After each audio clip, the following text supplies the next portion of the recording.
할렐루야, 간밤에 잘 주무셨나요? 하나님께서 우리에게 이 하루를 주셨습니다. 하나님께서 주신 새로운 날과 새로운 기회, 오늘도 선정하셔서 하나님께 영광 돌리시는 우리 모두가 되시기를 소망합니다. 기도하겠습니다. 아버지 하나님, 간밤에도 우리를 지켜보아 주시고 이렇게 새 날과 새 기회를 주셔서 하나님 앞에 살게 하심을 감사드립니다. 하나님, 오늘도 하나님을 잊지 아니하고 이렇게 새롭게 맞은 이날 출발점에 하나님께 예배를 드리며 출발하게 하심을 감사드립니다. 우리의 힘과 지혜로는 살아갈 수 없기에 하나님과 동행하고자 하나님의 인도하심을 받고자 우리 모두가 다 하나님 앞에 무릎 꿇습니다. 아버지 하나님, 우리를 인도하여 주옵소서. 오늘도 능력과 은혜 가운데로 인도하여 주셔서 하나님의 백성으로 힘있게 살아갈 수 있도록 인도하여 주시며 우리의 앞에 시온의 대로를 열어주셔서 오늘도 하나님과 함께 형통한 하루를 살아갈 수 있도록 인도하여 주옵소서. 오늘도 세상 편이 아니라 하나님 편에 서게 하여 주시고 오늘도 늘 항상 하나님의 백성임을 잊지 아니하고 날마다 선한 영향력을 끼치며 살아갈 수 있도록 인도하여 주옵소서. 오늘 하루를 주님께 의탁하오며 예수 그리스도의 이름으로 기도하옵나이다. 아멘. 다 함께 찬송가 459장 찬양 드립니다.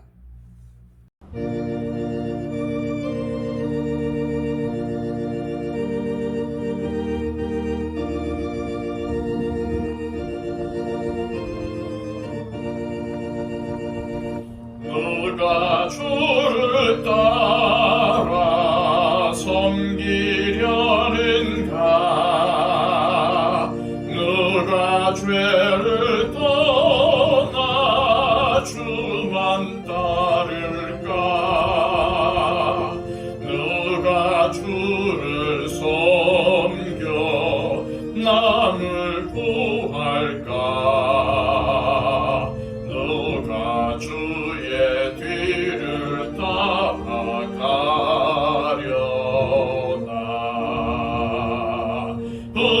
부르심을 받아 주의 은혜로 주를 따라가네. 주만 따르네. 세상 영광 위에 다름 아니요 크신 사랑 인해 주만 따르고 주가 내려 주신 은혜 힘입어 주의 뒤를 따라 힘써 일하네. 부르심을 받아 주의 은혜로 주를 따라가네. 주만 따르네. 환난 핍박 많고 원수 강하나 주의 용사도 힘이 강하니 누가 능히 이겨 넘어뜨리랴? 변함없는 진리 승리하리라.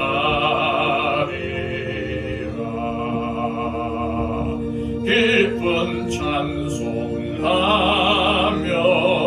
주의 은혜로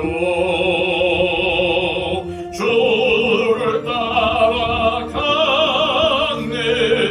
주만 따르네. 이 시간 우리에게 주시는 하나님의 귀한 말씀은 구약성경 사사기 9장 1절에서 21절까지의 말씀입니다. 구약성경 375쪽입니다. 여룹바알의 아들 아비멜렉이 세겜에 가서 그의 어머니의 형제에게 이르러 그들과 그의 외조부의 집의 온 가족에게 말하여 이르되 청하노니 너희는 세겜의 모든 사람들의 귀에 말하라. 여룹바알의 아들 70명이 다 너희를 다스림과 한 사람이 너희를 다스림이 어느 것이 너희에게 나으냐? 또 나는 너희와 권력임을 기억하라 하니 그의 어머니의 형제들이 그를 위하여 이 모든 말을 세겜의 모든 사람들의 귀에 말하매 그들의 마음이 아비멜렉에게로 기울어서 이르기를 그는 우리 형제라 하고 바알브리 신전에서 은 70개를 내어 그에게 주매 아비멜렉이 그것으로 방탕하고 경박한 사람들을 사서 자기를 따르게 하고 오브라에 있는 그의 아버지의 집으로 가서 여룹바알의 아들 곧 자기 형제 70명을 한 바위 위에서 죽였으되 다만 여룹바알의 막내 아들 요담은 스스로 숨었으므로 남으니라. 세겜의 모든 사람과 밀로 모든 족속이 모여서 세겜에 있는 상수리나무 기둥 곁에서 아비멜렉을 왕으로 삼으니라. 사람들이 요담에게 이 일을 알림해 요담이 그리심산 꼭대기로 가서 서서 그의 목소리를 높여 그들에게 외쳐 이르되 세겜 사람들아 내 말을 들으라. 그리하여야 하나님이 너희의 말을 들으시리라. 하루는 나무들이 나가서 기름을 부어 자신들 위에 왕으로 삼으려 하여 감람나무에게 이르되 너는 우리 위에 왕이 되라 하매 감람나무가 그들에게 이르되 내게 있는 나의 기름은 하나님과 사람을 영화롭게 하나니 내가 어찌 그것을 버리고 가서 나무들 위에 우쭐 대리오 한지라. 나무들이 또 무화과 나무에게 이르되 너는 와서 우리 위에 왕이 되라 하매 무화과 나무가 그들에게 이르되 나의 단 것과 나의 아름다운 열매를 내가 어찌 버리고 가서 나무들 위에 우쭐 대리오 한지라. 나무들이 또 포도나무에게 이르되 너는 와서 우리 위에 왕이 되라 하매 포도나무가 그들에게 이르되 하나님과 사람을 기쁘게 하는 내 포도주를 내가 어찌 버리고 가서 나무들 위에 우쭐 대리오 한지라. 이에 모든 나무가 가시나무에게 이르되 너는 와서 우리 위에 왕이 되라 하매 가시나무가 나무들에게 이르되 만일 너희가 참으로 내게 기름을 부어 너희 위에 왕으로 삼겠거든 와서 내 그늘에 피하라. 그리하지 아니하면 불이 가시나무에서 나와서 레바논의 백향목을 살할 것이니라 하였느니라. 이제 너희가 아비멜렉을 세워 왕으로 삼았으니 너희가 행한 것이 과연 진실하고 의로우냐? 이것이 여룹바알과 그의 집을 선대함이냐? 이것이 그의 손이 행한 대로 그에게 보답함이냐? 우리 아버지가 전에 죽음을 무릅쓰고 너희를 위하여 싸워 미디안의 손에서 너희를 건져냈거늘 너희가 오늘 일어나 우리 아버지의 집을 쳐서 그의 아들 70명을 한 바위 위에서 죽이고 그의 여종의 아들 아비멜렉이 너희 형제가 된다고 그를 세워 세겜 사람들 위에 왕으로 삼았도다. 만일 너희가 오늘 여룹바알과 그의 집을 대접한 것이 진실하고 의로운 일이면 너희가 아비멜렉으로 말미암아 기뻐할 것이요 아비멜렉도 너희로 말미암아 기뻐하려니와 그렇지 아니하면 아비멜렉에게서 불이 나와서 세겜 사람들과 밀로의 집을 살을 것이요 세겜 사람들과 밀로의 집에서도 불이 나와 아비멜렉을 살을 것이니라 하고 요담이 그의 형제 아비멜렉 앞에서 도망하여 피해서 부엘로 가서 거기에 거주하니라. 아멘. 기드온의 아들 아비멜렉은 그의 이름처럼 행동을 합니다. 지난 시간에도 말씀드렸지만 아비멜렉은 나의 아버지는 왕이다 라는 뜻입니다. 그래서 그는 자기 이름처럼 자기 아버지의 왕권을 이어받기 위해 노력합니다. 물론 그는 왕이 될 수가 없습니다. 왜냐하면 그의 아버지인 기드온이 왕이 아니기 때문입니다. 왕과 같은 대접을 받고 많은 자녀를 통해 그만한 영향력을 행사하긴 했지만 기드온은 왕이 되지 않았습니다. 그럼에도 아비멜렉은 왕이 되고자 합니다. 그래서 옳지 못한 방법을 택했는데 자신의 형제 70명을 한 자리에서 죽인 것입니다. 그리하여 아비멜렉은 세겜에서 왕이 되었습니다. 그런데 그날 살아남은 사람이 한 사람이 있었는데 바로 기드온의 막내 아들인 요담입니다. 사람들은 피신한 그에게 지금까지 벌어진 일들을 전하자 요담은 그리심산으로 향했습니다. 그리고 꼭대기에 올라 세겜 사람들에게 큰 소리로 외쳤지요. 요담이 그리심산에서 외친 것은 우화였습니다. 우화란 비유의 일종으로 동물이나 식물 또는 무생물이 사람처럼 말하고 행동하는 이야기입니다. 이때 요담의 우화 속 주인공은 나무들이었는데 세 개의 바람직한 나무가 등장하고 반대로 한 개의 올바르지 못한 나무가 등장합니다. 먼저 세 개의 바람직한 나무는 감람나무와 무화과나무 그리고 포도나무입니다. 첫째, 감람나무는 기름을 제공합니다. 기름은 음식을 만드는 데도 사용하고 약으로도 사용합니다. 그리고 감람나무 기름은 권위를 상징하기도 합니다.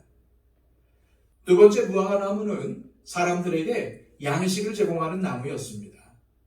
예수님도 때로는 줄이셨을 때에 찾으실 정도로 무화과나무는 흔히 먹는 양식이면서 배고픔을 달래는 양식입니다. 세 번째로 포도나무는 이스라엘에서는 먹는 물 대신 마시고 때로는 귀한 잔치를 빛내는 도구로 사용되는 포도주를 냅니다. 그래서 이 세 나무는 이스라엘 백성들에게는 흔하면서 없어서는 안 될 나무들입니다. 그런데 요담의 우화에서 이 세 나무는 자신들의 형제들인 기드온의 70명의 아들들을 뜻합니다.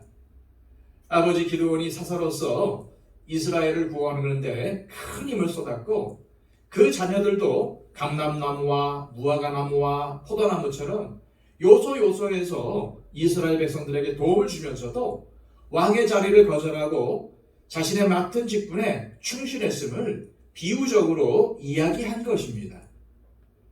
그리고 이어서 요담은 가시나무 비유를 통해서 아비멜렉이 가진 것 없이 사람들을 괴롭게 하는 가시나무와 같다고 비난합니다. 여러분들도 아시다시피 가시나무는 열매를 맺지도 못하고 가진 잎이 없으며 땔감으로도 쓰이지 못하는 나무입니다. 그런데 그런 가시나무가 말합니다. 내 그늘에 와서 피하라. 잎이 없어 햇빛을 피할 만한 그늘을 제공하지도 못하면서 가시나무는 나무들에게 자신에게 와서 피하라고 말합니다. 그러면서 자기 그늘로 들어오지 않으면 불로 살라버리겠다고 협박을 하지요. 성경에서 가시나무는 주로 부정적인 이미지로 사용이 됩니다. 하나님께 범죄한 아담과 하와가 받은 첫 번째 형벌의 도구도 가시나무였고 땅을 황폐하게 하는 주범이 바로 이 가시나무였습니다. 또한 사사기 8장에서 기드온이 숫곳 사람들을 징벌할 때 사용한 것도 가시나무였지요. 게다가 이 가시나무는 아무리 다 자라도 높이가 1m를 넘지 않았습니다. 당연히 그늘을 만들 수도 없지만은 굳이 가시나무를 그늘 삼으려면 허리를 푹 숙여야만 했습니다. 그리고 몸이 가시에 찔리는 것을 감수해야만 합니다. 이처럼 가시나무는 고통만을 안기는 대상이었습니다. 그뿐 아닙니다. 가시나무는 건조한 광야 환경에서 쉽게 불이 붙었습니다. 우아소 가시나무는 이러한 자기 특성을 가지고 자신을 찾아온 나무들을 불사르겠다고 겁박한 것입니다. 큰 소리로 세겜 사람들에게 우화를 말한 요담은 곧바로 이를 해석을 하지요. 자, 16절에서 18절까지의 말씀입니다. 이제 너희가 아비멜렉을 세워 왕으로 삼았으니 너희가 행한 것이 과연 진실하고 의로우냐? 이것이 여룻바알과 그의 집을 선대함이냐? 이것이 그의 손이 행한 대로 그에게 보답함이냐? 우리 아버지가 전에 죽음을 무릅쓰고 너희를 위하여 싸워 미디안의 손에서 너희를 건져냈거늘 너희가 오늘 일어나 우리 아버지의 집을 쳐서 그의 아들 70명을 한 바위 위에서 죽이고 그의 여종의 아들 아비멜렉이 너희 형제가 된다고 그를 세워 세겜 사람들을 위해 왕으로 삼았도다. 우화 속 왕이 된 나무, 가시나무는 아비멜렉을 가리켰습니다. 그리고 가시나무를 왕으로 삼은 나무들은 세겜 사람들이었습니다. 요담은 이 우화를 해석하며 세 가지를 꼬집습니다.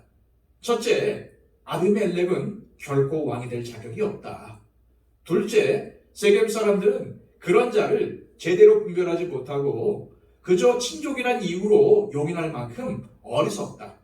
그리고 셋째, 아비멜렉과 세겜 사람들의 결탁은 기드온이 이스라엘을 위해서 희생한 은혜를 잊은 배은망덕한 일이라고 말입니다. 요담은 계속해서 말합니다. 자, 19절과 20절 말씀입니다.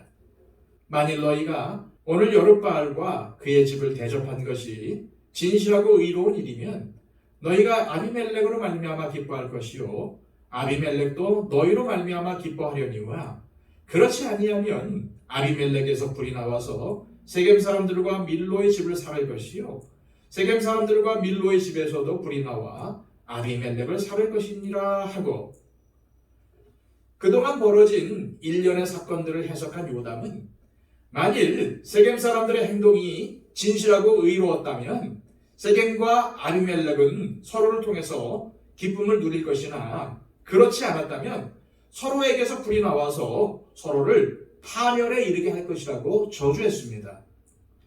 즉 지금의 아비멜렉과 세겜 사람들의 연합은 서로가 서로에게 파멸을 안기는 결과를 맞이할 것임을 선포한 것입니다. 세겜 사람들에게 모든 말을 마친 요담은 곧바로 자리를 떴습니다. 산 정상에 서서 외칠 정도로 용기를 내긴 했지만 여전히 그의 머릿속엔 형제들이 무참히 죽어가는 모습이 떠나지 않았을 것이기 때문입니다. 그리고 요담은 이후 성경에 등장하지 않지요. 그런데 우리는 과연 이 요담을 어떻게 바라봐야 할까요? 그는 분명 용기가 있었고 아비멜렉과 세겜 사람들의 죄악을 낱낱이 고발할 만큼 의롭기는 했습니다. 하지만 이런 그도 하나님을 향한 믿음이 온전하지는 않았던 걸로 보입니다. 그는 세겜 사람들의 배은망덕함을 고발할 때 아버지인 기드온을 언급했습니다. 그런데 과연 이 요담의 말처럼 이스라엘을 미디안에서 구원한 게 기드온이 한 일입니까? 아닙니다. 이스라엘을 미디안의 손에서 건진 건 하나님께서 하신 일입니다. 분명 요담이 그리심산 꼭대기에 서서 처음 입을 열었을 때는 하나님을 언급하며 사람들을 주목하게 했습니다. 그러나 이어지는 그의 말에는 하나님이 없었습니다. 또한 아비멜렉이 비록 왕이 될 자격이 없기는 했어도 그를 여종의 아들이라고 낮춰 말한 것으로 볼 때에 어쩌면 요담도 하나님을 도구 삼아서 자기의 정치적인 욕심을 이루려 했을 뿐인지 모릅니다. 그리고 마찬가지로 어쩌면 오늘 우리도 요담과 같을지 모릅니다. 우리도 하나님으로 시작해 번지르한 말과 행동을 하며 사람들 앞에서 의로운 채 할 수 있습니다. 그러나 실상 우리 안에 정말 하나님이 살아계시는지 우리는 쉬지 않고 점검해야 합니다. 성경이 이렇게 부족한 요담의 모습을 통해서 우리를 깨우치고 어리석은 세겜 사람들과 가시나무 같은 아비멜렉의 만행을 길게 기록한 이유는 우리만큼은 깨어서 기도하고 진실하고 온전하게 살기를 바라기 때문일 것입니다. 나아가 주어진 삶의 자리에서 오직 하나님을 왕으로 삼고 내가 가진 것으로 최선을 다하고 만족하며 살기를 바라기 때문일 것입니다. 그것이 곧 우리가 있는 곳에 십자가를 세우는 삶이기 때문입니다. 이 시간 기도하실 때에 말씀을 기억하며 하나님 진실과 온전함으로 오직 하나님을 왕으로 모시며 살게 하옵시고 우리가 속한 가정, 일터, 이웃에 하나님을 영화롭게 하고 사람들에게 선한 영향력을 끼치며 살게 하옵소서 기도하시기를 바랍니다. 그리고 우리의 기도가 필요한 분들을 위해서 중보해 주시기를 바랍니다. 함께 신앙생활하고 있는 우리 형제와 자매들을 위해서 그리고 또 아직도 예수님을 모르는 우리의 이웃과 가족, 친지들을 위해서 중보해 주시기를 바랍니다. 또 우리 주변에 여러 가지 어려움과 또한 육신의 질병을 갖고 있는 분들 계십니다. 그분들을 위해서 중보해 주십시오. 박영채 집사님, 이복식 원사님 건강을 위해서 간절히 기도해 주시고요. 우리 형제자매들 중에 육신의 연약함을 갖고 계시는 분들을 위해서 중보해 주시길 바랍니다. 한국교회와 우리 교회의 회복과 부흥을 위해서 기도해 주시고요. 또 온 세상에 복음을 전파하는 우리 선교사님들을 위해서 기도해 주시기를 바랍니다. 우리 다 함께 기도하겠습니다.